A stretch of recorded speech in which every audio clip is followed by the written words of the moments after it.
Olá, meus irmãos, nós vamos dar continuidade ao nosso estudo. Agora nós vamos focar o capítulo 6 do livro de Atos. O capítulo 6 vai falar sobre a instituição dos primeiros diáconos.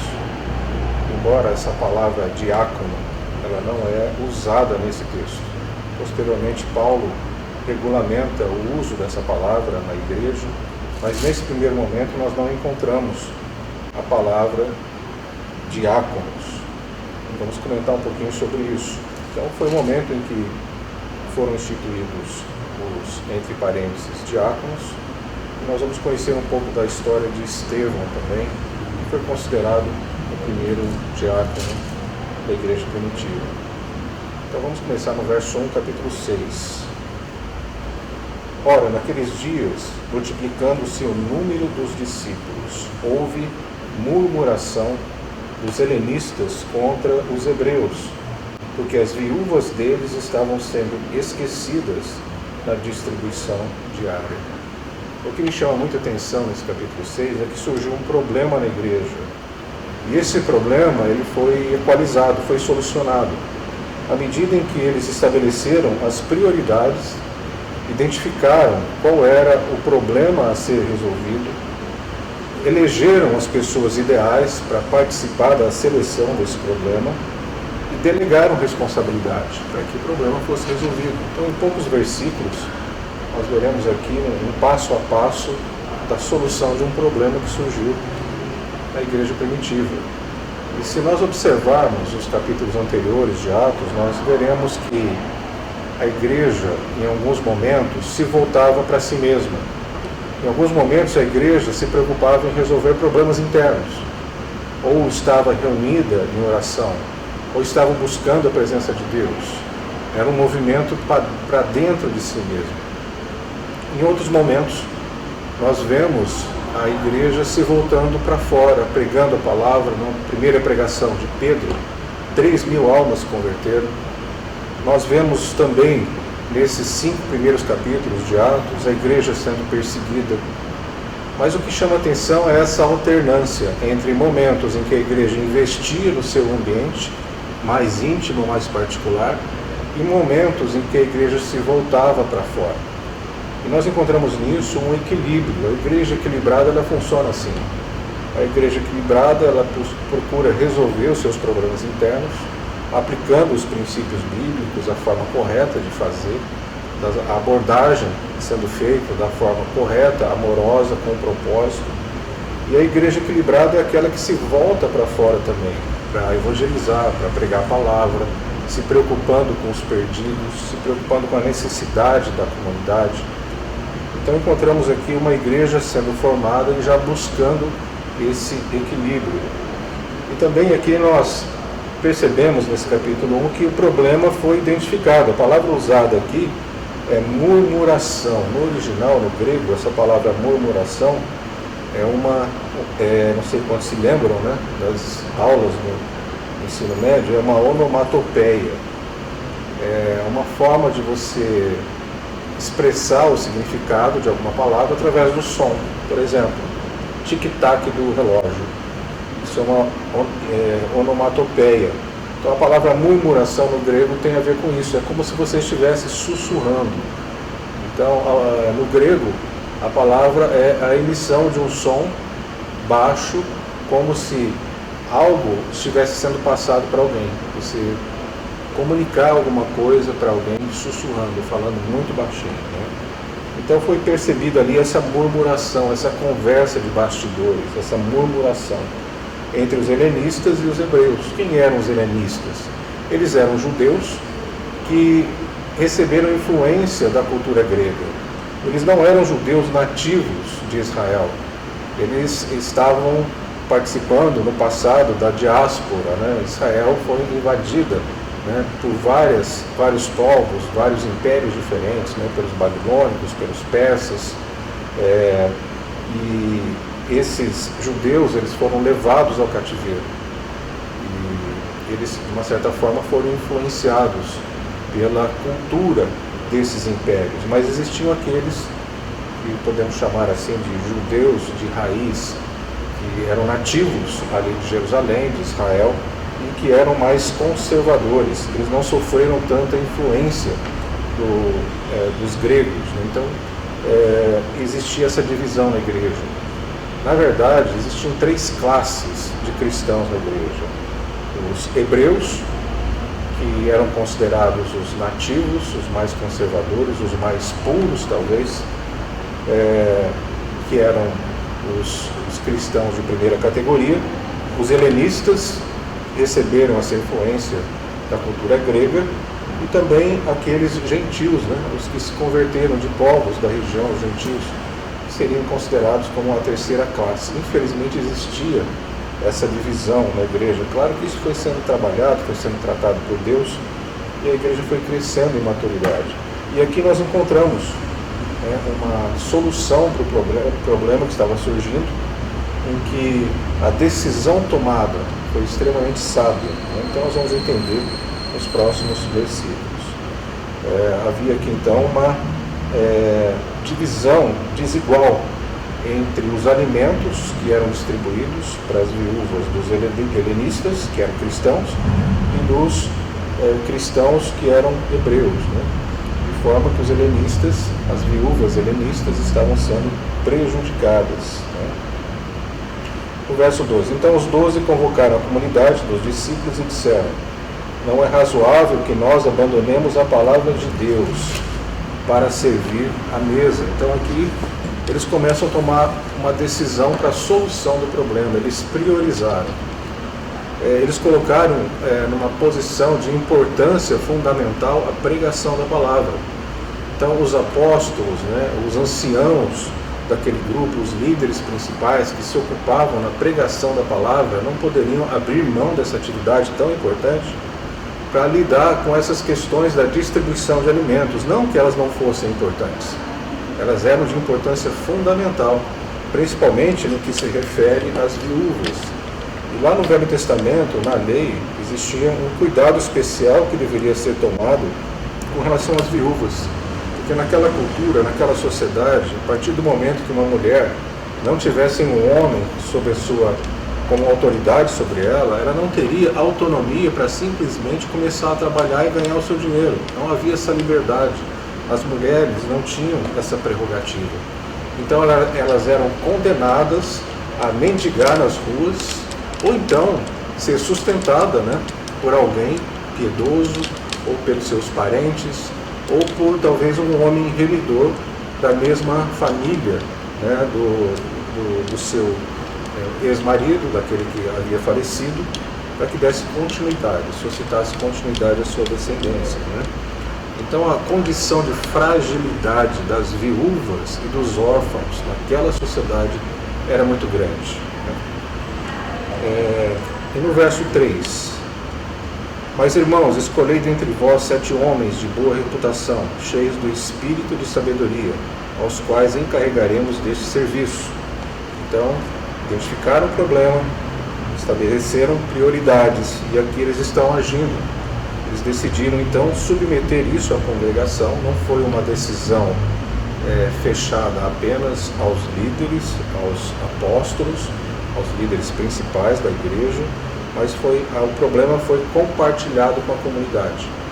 Então a comunidade participou da decisão, né, em que resolveram que pessoas de boa reputação tivessem um testemunho. E essa palavra boa reputação tem a ver com um testemunho de longa data. Não eram neófitos, não eram pessoas que tinham acabado de chegar na igreja, que não tinham, portanto, experiência e não gozavam do prestígio junto ao povo, mas eram pessoas consolidadas naquela comunidade, que pudessem assumir essa tão importante responsabilidade de estarem sensíveis às necessidades das viúvas, dos órfãos, das pessoas com maior fragilidade naquela comunidade, né? No verso 4: Quanto a nós, nos consagraremos à oração e ao ministério da palavra. Verso 5: O parecer agradou a toda a comunidade, e elegeram Estevão, homem cheio de fé e do Espírito Santo, Filipe, Prócoro, Nicanor, Timão, Pármenas e Nicolau, prosélito de Antioquia. Então, eu queria assim chamar a atenção para esses nomes que foram eleitos. Então, os presbíteros, os anciãos, os líderes, resolveram então se dedicar mais à oração e à palavra, e aí eles elegeram essas pessoas.